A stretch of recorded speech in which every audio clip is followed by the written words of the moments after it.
Hi guys, मेरा नाम प्रीति है और मैं कंटेंट राइटर हूँ। और ये वीडियो मैं आप सभी के लिए इसलिए बना रही हूँ बिकॉज़ मैं आपको गाइड करना चाहती हूँ कि आप भी अपना करियर कंटेंट राइटिंग में कैसे बना सकते हैं। क्योंकि काफ़ी सारे लोगों ने मेरे से पूछा है कि उनको एक प्रैक्टिकल गाइडेंस नहीं मिल रही है कि शुरू कैसे किया जाए।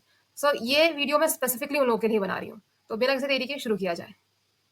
हमारा पहला पॉइंट ये है कि आपको बहुत सारे बुक्स, आर्टिकल्स रीड करने होंगे या फिर आप एडिटोरियल या न्यूज़लेटर्स भी रीड कर सकते हो। बेसिकली कोई भी पीस ऑफ कंटेंट आपको रीड करना है। रीड करने से फ़ायदा ये होता है कि आपकी जो वोकैब्युलरी है वो काफ़ी ज़्यादा अच्छी हो जाती है, इंक्रीज़ हो जाती है। आपकी ग्रामर भी अच्छी हो जाती है। आप न्यू फ्रेजेज़ या फिर इडियम्स भी सीखते हो। इसके साथ-साथ जो टोन ऑफ राइटिंग है या फिर जो एक्सप्रेशन ऑफ राइटिंग है वो भी बेहतर होता जाता है। इर्रेस्पेक्टिव ऑफ द फैक्ट कि आपको फिक्शन ज़्यादा पसंद है, नॉन फिक्शन, डज़न्ट मैटर, दोनों ही काफ़ी ज़्यादा फ़ायदेमंद है। अगर इंसान स्टोरी टेलिंग की टेक्नीक सीखना चाहता है तो फिक्शन पढ़ने से फ़ायदा होगा। और अगर इंसान को अपनी नॉलेज बढ़ानी है तो नॉन फिक्शन रीड करने से ज़्यादा फ़ायदा होगा। इससे एक और एक फ़ायदा ये भी होता है कि आपको न्यू-न्यू आइडियाज़ भी आते हैं जो कि आपको पहले कभी स्ट्राइक नहीं हुए थे। फॉर एग्ज़ाम्पल ऐसा कितनी बार स्कूल डेज़ में हुआ होगा हम सभी के साथ या फिर अगर आप अभी भी स्कूल में हो तो फिर आप रिलेट कर पाओगे कि आपको कोई भी टॉपिक मिलता है, लेट्स जस्ट से आपको यही मिला है कि right 5 causes of air pollution. आपने 4 पॉइंट्स अपनी मर्ज़ी से लिख लिए एंड आपको 5th पॉइंट स्ट्राइक नहीं हो रहा। जैसे ही आपने रिफ्रेशर या फिर इंटरनेट में खोजा, आपको वो लास्ट 5th पॉइंट भी स्ट्राइक हो गया एंड आप काइंड ऑफ सरप्राइज़ थे कि इतना अच्छा पॉइंट मुझे पहले क्यों नहीं मिला। तो इस टाइप की चीज़ें होती हैं जब आप बुक्स रीड करते हो। आपका जो नॉलेज का जो रेडियस है वो काफ़ी ज़्यादा एक्सपैंड होता जाता है। आई नो स्टार्टिंग में रीड करना काफ़ी मुश्किल लग रहा होगा या फिर आलस आ रहा होगा। मैं एग्री करती हूँ, ये चीज़ मेरे साथ भी हुई थी। हालाँकि अब तो ऐसा नहीं है, अब तो मैं आराम से 30 मिनट्स, 1 आवर, 2 आवर पढ़ लेती हूँ। बट जिन लोगों ने अभी तक शुरू नहीं किया है या फिर जिन लोगों की अभी तक हैबिट नहीं बनी है बुक रीड करने की, वो ऐसा कर सकते हैं कि 10 या 15 मिनट्स से ही शुरू कर सकते हैं, कोई दिक्कत की चीज़ नहीं है। और मैं यहाँ पे टिप भी देना चाहूँगी कि क्यों ना आप अलार्म सेट कर लो 15 मिनट्स का। आप अलार्म सेट करोगे तो होगा उससे ये कि आपकी बॉडी कंपेल होगी उठ के बुक रीड करने के लिए, वरना आपको आलस आता ही रहेगा। और मेरा सजेशन ये भी है कि जब आप 15 मिनट बुक रीड कर चुके होगे तो भी आप उसके एंड में भी अलार्म लगा दो। इससे फ़ायदा ये होता है कि आपको 15 मिनट्स बाद एक सेंस ऑफ अचीवमेंट महसूस होती है कि ठीक है, मैं खाली नहीं बैठी हुई थी, मैं खाली नहीं बैठा हुआ था, मैंने 15 मिनट्स ही सही लेकिन बुक रीड किया है। एंड विद टाइम अपनी हैबिट्स जो है वो इंक्रीज़ कर सकते हो बुक रीड करने की। और अगर आपका बहाना ये है कि मेरे पास बुक्स खरीदने के पैसे नहीं है, तो मैं आपको एक सजेशन देना चाहूँगी। आप स्क्रीन पे देख सकते हैं, आप टाइप कर सकते हैं बुक्स फॉर फ्री एंड एकदम आराम से फ्री की बुक्स मिल सकती हैं डाउनलोड करने के लिए। तो कोई बहाना नहीं, कोई प्रोक्रास्टिनेशन नहीं, आपको आज अभी से शुरू करना है। कोई बहाना नहीं कि मैं कल करूँगी या कल करूँगा, you have to do it today only. एक पॉइंट मैंने मिस कर दिया इस पॉइंट को खत्म करने से पहले कि रिसर्च प्रैक्टिकली करोगे कैसे आप, ठीक है। आप कोई भी रैंडम टॉपिक चूज़ कर सकते हो जैसे कि how to raise a puppy. मान लेते हैं कि आपके एम्प्लॉयर ने आपको टॉपिक लिखने के लिए दिया है। आप एआई की हेल्प ले लो या फिर आप जाओ वेबसाइट पे। आप कम से कम 5 या 10 साइट्स को इसी तरीके से एक्सप्लोर करो। देखो कि उन्होंने किस स्टाइल से लिखा है, कौन से कीवर्ड्स यूज़ किए हैं, कौन से प्राइमरी कीवर्ड्स, कौन से सेकेंडरी कीवर्ड्स, कौन-कौन से लिंक ऐड किए हैं।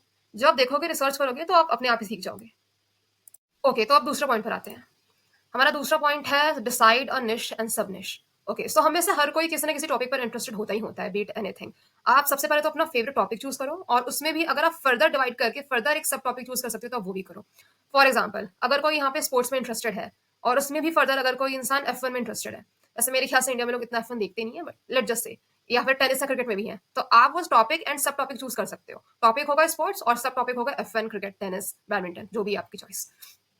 और अगर आप ये कह रहे हो कि आपको किसी भी टॉपिक में लिटरली कोई भी इंटरेस्ट नहीं है, तो ये भी पॉसिबल है कि आपको हर टॉपिक में, हर इंडस्ट्री में थोड़ी-थोड़ी नॉलेज होगी। तो अगर ये भी है तो भी कोई स्ट्रेस की नीड नहीं है, क्योंकि आप रिसर्च करके किसी भी टॉपिक पर आर्टिकल या ब्लॉग या किसी भी टाइप का कंटेंट जो आप लिख सकते हो। ये भी एक बहुत ही अच्छी क्वालिटी है। लेकिन आपको एक बात का ख्याल रखना होगा, अगर कोई ऐसा पर्सन है जो कि ओनली फाइनेंस में ही आपसे आर्टिकल लिखवाना चाहता है और आपको हर फील्ड की नॉलेज थोड़ी-थोड़ी है और उस इंसान को ये चाहिए कि इस फाइनेंस में काफ़ी इन डेप्थ नॉलेज हो, तो वहाँ पे शायद अब वो आपको हायर ना करे या फिर आप इतनी ज़्यादा एडवांटेजेस पोज़ीशन पे नहीं होंगे। हो सकता है किसी और को वो जॉब या फ्रीलांस प्रोजेक्ट ज़्यादा ज़्यादा अच्छे से मिल जाए, आपसे ज़्यादा पहले मिल जाए। देन इसका अदर वे राउंड उतना ही ट्रू है। अगर मान लेते हैं कि उस इंसान के पास डिफरेंट डिफरेंट इंडस्ट्री के क्लाइंट्स आ रहे हैं और उसको एक ऐसा पर्सन चाहिए जिसको हर फील्ड में नॉलेज हो और आपको नॉलेज ओनली कुकिंग या ओनली बेकिंग में ही है, तो मोस्ट लाइकली है कि कोई और पर्सन उस जॉब को ले जा सकता है। विद टाइम मैं ये भी सजेशन दूँगी आपको कि आप अपनी नॉलेज जो है वो इंक्रीज़ करते जाओ या फिर आप अपनी जो स्किल्स है उसको भी डिफरेंट डिफरेंट फील्ड में एक्सपैंड कर सकते हो। कोई दिक्कत नहीं है। इसके अलावा मैं आपको लास्ट में एक एक्सरसाइज देना चाहूँगी कि जस्ट 15 मिनट्स के लिए जिस भी टॉपिक में इंटरेस्टेड हो, जाके रिसर्च करो थोड़ी-सी। एडिटोरियल्स पढ़ो, रिसर्च पेपर्स पढ़ो, व्हाइट पेपर्स पढ़ो या फिर आप ये इसका जो सोर्स है वो कोई भी हो सकता है। वेबसाइट बेस्ड सोशल मीडिया कुछ भी हो सकता है। चाहे वो एक लॉन्ग फॉर्म कंटेंट हो, चाहे वो शॉर्ट फॉर्म कंटेंट हो, चाहे वो जस्ट एक वन लाइनर कंटेंट ही क्यों ना हो। मैं चाहती हूँ कि आप जाओ, पढ़ो, रीड करो और अपनी जो नॉलेज है उसे एक्सपैंड करो। ठीक है, तो अब तीसरा पॉइंट पर आते हैं। See how others are doing it. Okay, तो ये वाला पॉइंट मैं एक एग्जांपल देके एक्सप्लेन करना चाहूंगी। स्कूल डेज में या फिर कॉलेज डेज में भी या फिर इवन ऑफिस में भी अगर आप हो अभी, तो कभी चीज ऑब्जर्व करना कि जब कोई पीपीटी प्रेजेंट करता है आपके बाद, तो ऐसा कितनी बार होता है कि हमें स्ट्राइक होता है कि अरे यार एग्जाम्पल्स मैंने दिए ही नहीं जिस तरीके से इस पर्सन ने दिए हैं, या फिर मैं आउटरो या इंट्रो और भी अच्छा कर सकती थी। तो होता कुछ यूं है कि जब आप 10 लोगों को अपने अराउंड ऑब्जर्व करते हो काम करता हुआ, तो आपको न्यू-न्यू आइडियाज़ स्ट्राइक होते हैं, आप आउट ऑफ द बॉक्स सोचना सीख जाते हो। जब आप 10 आर्टिकल्स या ब्लॉग्स खुद पढ़ते हो, तो आपका ब्रेन उन सारी इन्फॉर्मेशन को एग्रीगेट करके एक 11th न्यू इन्फॉर्मेशन बनाता है। और ये जो क्रिएटिविटी है, ये एक्चुअली में यहीं से आती है। जब आप लोगों को देखते हो, आप नए-नए क्रिएटिव आइडियाज़ देखते हो, तब आपका ब्रेन एक brand new creative idea form करता है। बचपन में भी हमने बोलना सिर्फ तभी सीखा था, जब हमने पहले सुना था और पहले सुनना सीखा था। दूसरों से कंपेयर करना काफ़ी ज़्यादा इंपॉर्टेंट होता है। लेकिन कंपैरिज़न करते वक़्त एक चीज़ मैं कहना चाहूँगी कि एक हेल्दी वे में कंपेयर करना है। इस वे में कंपेयर नहीं करना कि यार ये इंसान मेरे से काफ़ी ज़्यादा स्किल्ड है, काफ़ी ज़्यादा आगे है। मैं तो इस लेवल पे कभी आ ही नहीं सकता या आ ही नहीं सकती। नॉट लाइक दैट, वो भी एक इंसान ही है, वो भी पहले आपके ही लेवल पे था। उसकी भी नॉलेज पहले ज़ीरो से ही थी, उसने भी वहीं से शुरू किया है। तो कुछ महीने में या फिर कुछ सालों में भी आप भी एकदम आराम से उस लेवल पे पहुँच सकते हो। तो उस इंसान को देख के डीमोटिवेट होने की नीड नहीं है। एक्सेप्ट फॉर तब जब वो इंसान काफ़ी एक्सट्रीमली प्रिविलेज्ड या अपॉर्च्युनिटी वाले बैकग्राउंड से आ रहा हो, तब तो वो एक अलग बात है। बट जस्ट इन जनरल कह रही हूँ अपने लेवल पर। आप एक और एक चीज़ कर सकते हो, अगर आपके पास कोई सोर्स नहीं है, आप चैटजीपीटी से पूछ सकते हो कि वो एक पर्टिकुलर टॉपिक पर आर्टिकल लिखे और फिर आप उसको देख के कंपेयर कर सकते हो। हमें दूसरों की गलतियाँ निकालना बहुत ज़्यादा पसंद है, तो क्यों ना इसको एक हेल्दी वे में यूटिलाइज़ करो आप। आप चैटजीपीटी के आर्टिकल में गलतियाँ निकालो और उसे ठीक करो और देखो कि आप कितने ज़्यादा अच्छे तरीके से उस उसी सेम चीज़ को लिख सकते हो। एक्सरसाइज़ के तौर पे मैं आपको ये बोलना चाहूँगी, जब भी रात को सोने से पहले आप 10-15 रील्स देखते हो, आई एम प्रिटी श्योर हर कोई देखता है। क्योंकि मेरे ख्याल से जो इस वीडियो को देख रहा होगा, वो मोस्ट प्रोबेबली जेन ज़ी, मिलेनियल या फिर जेन अल्फा ही होने वाला है। तो क्यों ना आप उसी चीज़ को एक हेल्दी वे में यूटिलाइज़ करो इंस्टेड ऑफ वहाँ पे टाइम वेस्ट करने की जगह। आप ध्यान से ऑब्जर्व करो रील्स देखते वक़्त कि सामने वाले ने क्या आउट्रो लिखा है, क्या इंट्रो लिखा है, कौन-सा हुक यूज़ किया था, आपने स्क्रॉल क्यों नहीं किया, वहीं क्यों ठहर गए। नॉट ओनली आप उस पोस्ट या कंटेंट की स्क्रिप्ट को ऑब्जर्व करो, आप उसके साथ-साथ कैप्शन भी ऑब्जर्व कर सकते हो। ठीक है, तो हम अपने नेक्स्ट पॉइंट पर आते हैं। 4th पॉइंट है, मेक रैंडम सैंपल्स। ओके, सो ये पॉइंट काफ़ी एक्सट्रीमली इंपॉर्टेंट है, काफ़ी सारे लोग मिस कर देते हैं, तो मैं सजेस्ट यही करूँगी कि इसे मिस मत करना। Whenever you see a content type, make samples by yourself. Okay, जब भी आप किसी भी तरह का कोई कंटेंट फॉर्म देखते हो, चाहे वो एक लॉन्ग फॉर्म कंटेंट हो, 500 वर्ड्स, 1000 वर्ड्स का कोई आर्टिकल हो, या फिर वो जस्ट एक प्रोडक्ट डिस्क्रिप्शन जैसी कोई चीज़ हो 50 से 100 वर्ड्स, चाहे वो जस्ट एक वन लाइनर ही क्यों ना हो, जैसे कि आपको कोई स्विगी नोटिफिकेशन आता है या ज़ोमैटो का नोटिफिकेशन आता है। मैं चाहती हूँ उसे ऑब्जर्व करो और उसे रीराइट या पैराफ्रेज करने का ट्राई करो। इससे होता ये है कि आप कंप्लीट करते हो, सीखते हो और आप खुद उसे कैसे एनहांस कर सकते हो, वो भी आप सीख जाते हो उसके साथ-साथ। जब भी आप ड्राइव पे जाते हो, कोई बोर्डिंग या होर्डिंग देखते हो, जहाँ पे कोई रिटन एडवर्टाइज़मेंट लिखा हो, आप वहाँ से भी इंस्पिरेशन ले सकते हो। आप सभी के पास कैनवा जैसा कोई ऐप ज़रूर होगा या फिर कोई basic MS Excel, MS sheet या फिर गूगल शीट ज़रूर होगी। और अगर नहीं तो अगर आपके पास इन कोई डायरी भी है या मोबाइल में जो सिंपल नोटपैड है, आप उसको भी यूटिलाइज़ कर सकते हो। वैसे मेरा सजेशन नहीं रहेगा कि आप एक पेंसिल, पेन, पेपर लेके ही लिखो, आपकी मोटर स्किल्स भी अच्छे होते हैं। आप ज़्यादा अच्छे से रिटेन कर पाओगे जब आप किसी चीज़ को पेन या पेंसिल से किसी डायरी पे लिखते हो। बट अगर अगर आपके पास टाइम नहीं भी है, तो आप कम से कम नोटपैड पे लिख लो अपने मोबाइल या पीसी पे, वो भी काफ़ी यूज़फुल रहेगा। आप ये मत करना कि अरे! मेरी मेमोरी तो बहुत शार्प है, मेरे दिमाग में तो रिटेन रहेगा, I don't have to write. नहीं, ये मिस्टेक मत करना। कोई भी यहाँ सुपर ह्यूमन नहीं है, एटलीस्ट आई एम अज्यूमिंग कोई भी नहीं है। आप भूल ही जाओगे या फिर कोई ना कोई पॉइंट आप पक्का मिस कर दोगे। हमेशा ध्यान रखना, आपको हमेशा लिखना है और कोशिश करना कि ब्लू पेन से ही लिखना, उससे और अच्छे से रिटेन होता है। ये जो कंटेंट आप लिखोगे, ये कहीं वेस्ट नहीं जाने वाला है। आप इसे फ्यूचर में अपना पोर्टफोलियो बनाने के लिए भी यूज़ कर सकते हो। मैं आपको एक तरीका शो करती हूँ। जैसे कि आप अपने गूगल ड्राइव में एक पोर्टफोलियो का फ़ोल्डर बना लो। उस पोर्टफोलियो के फ़ोल्डर में आपने जो भी काम किया है, चाहे वो ग्राफ़िक वाला काम हो या फिर वो राइटिंग वाला काम हो, आप उसे वर्ड डॉक्यूमेंट या फिर एक पिक्चर वाली फ़ॉर्मेट में जेपीईजी या फिर पीएनजी फ़ॉर्मेट में शो कर सकते हो। बट एक चीज़ का ख़्याल रखना कि आप जो लिंक है वो शेयर करना मत भूलना, जो भी आपको हायर कर रहा है प्रोजेक्ट के लिए या फिर जॉब के लिए। और इसके साथ-साथ जब आप अपना लिंक शेयर करोगे पोर्टफोलियो का, तो एक्सेस रेज़ करना मत भूल जाना। ये मिस्टेक हमें से हर कोई करता है कई बार। यहाँ शेयर ऑप्शन पे जाके जो शेयर पे जब आप क्लिक करोगे, तो यहाँ पे ऑप्शन आएगा कि आप कितने लोगों को ये शो कर सकते हो। तो रिस्ट्रिक्शन से हटा के एनीवन विद द लिंक कर देना। और उसमें भी आपकी चॉइस है कि आप उस पर्सन को व्यूअर बनाना चाहते हो, कमेंटर या फिर एडिटर भी बना सकते हो। बट मेरा सजेशन यही रहेगा कि व्यूअर तक ही सीमित रखना। एडिटर में क्या होगा कि इंसान चेंजेस कर सकता है, तो दिक्कत आ सकती है। इससे फ़ायदा ये होगा कि आपको इंडिविजुअल पीपीटी, इंडिविजुअल पिक्चर्स भेजने की नीड नहीं है। आप अपना पोर्टफोलियो ऑल टुगेदर ही साथ में भेज सकते हो अपने एम्प्लॉयर को। एक्सरसाइज के तौर पे मैं आपको कहूंगी कि 3 सैंपल्स रेडी रखो, एटलीस्ट हर हफ्ते 3 सैंपल्स तो बनाओ ही बनाओ। एक रखो लॉन्ग फॉर्म कंटेंट जो कि 500 वर्ड्स टू 1000 वर्ड्स का होना चाहिए। एक रखो कोई छोटा सा प्रोडक्ट डिस्क्रिप्शन टाइप जो कि 100 वर्ड्स से लेकर 300 वर्ड्स के बीच का होना चाहिए।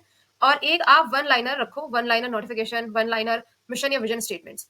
इससे क्या होगा कि आप तीनों ही फॉर्मेट में कंटेंट राइटिंग सीख जाओगे। ओके, तो अब हम आते हैं आखिरी पॉइंट पे जो कि है do a lot of internships. ठीक है, ये पॉइंट वैसे तो लास्ट है, लेकिन ये इंपॉर्टेंट इसलिए है बिकॉज जब तक आप किसी मेंटोर या सुपरवाइजर से नहीं सीखोगे, उनके अंडर काम नहीं करोगे, तब तक आपको समझ में नहीं आएगा कि इसको किस डायरेक्शन में ले जाना है या फिर किस तरीके से काम करना है।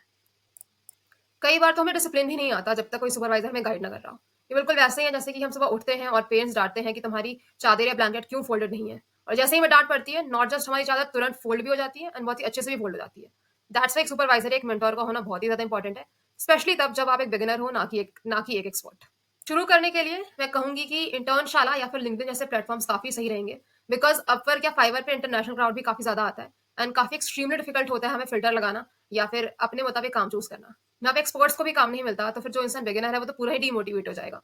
तो मैं कहूंगी कि आप वहां मत जाओ, आप इंटर्नशाला या फिर लिंक्डइन से ही शुरू करो। हाँ, ये सच है कि इंटर्नशाला पे, ये मेरा ऑब्जर्वेशन रहा है, सबके लिए ट्रू नहीं हो सकता। इंटर्नशाला पे कई बार हमें उतने अच्छे प्रोजेक्ट्स नहीं मिलते या फिर उतने अच्छी कंपनीज या डिसिप्लिन कंपनीज भी नहीं मिलती। लेकिन अगर आपको शुरू करना है तो आप शुरू कर सकते हो, बिकॉज इंटर्नशाला पे क्लाइंट्स मिलना कंपैरेटिवली काफी ज्यादा ईजी होता है। शुरू करने के लिए आप फिर भी अनपेड इंटर्नशिप उठा सकते हो, लेकिन मैं कहूंगी कि एक लिमिट के बाद या फिर एक एक्सटेंट के बाद ये वाला काम मत करना, बिकॉज काफी सारे लोग वहां बैठे हुए हैं आपको एक्सप्लॉइट करने के लिए। वो आपसे 20,000 वर्ड सिखाएंगे, ये वो आपको पे नहीं करेंगे इस चीज के लिए। कई बार तो ऐसा भी होता है कि वो आपको 1,000 ही पे नहीं करते हैं 20,000 वर्ड सिखाने के बाद भी। तो जस्ट बिकॉज आप एक बिगिनर हो, इसका मतलब ये भी नहीं है कि कोई आपको एक्सप्लॉइट कर सकता है। एक लिमिट तक ठीक है, आपने अनपेड इंटर्नशिप ले ली जस्ट कि आप सीख सको, लेकिन उस पॉइंट के बियॉन्ड बिल्कुल भी आपको अनपेड इंटर्नशिप नहीं लेनी है।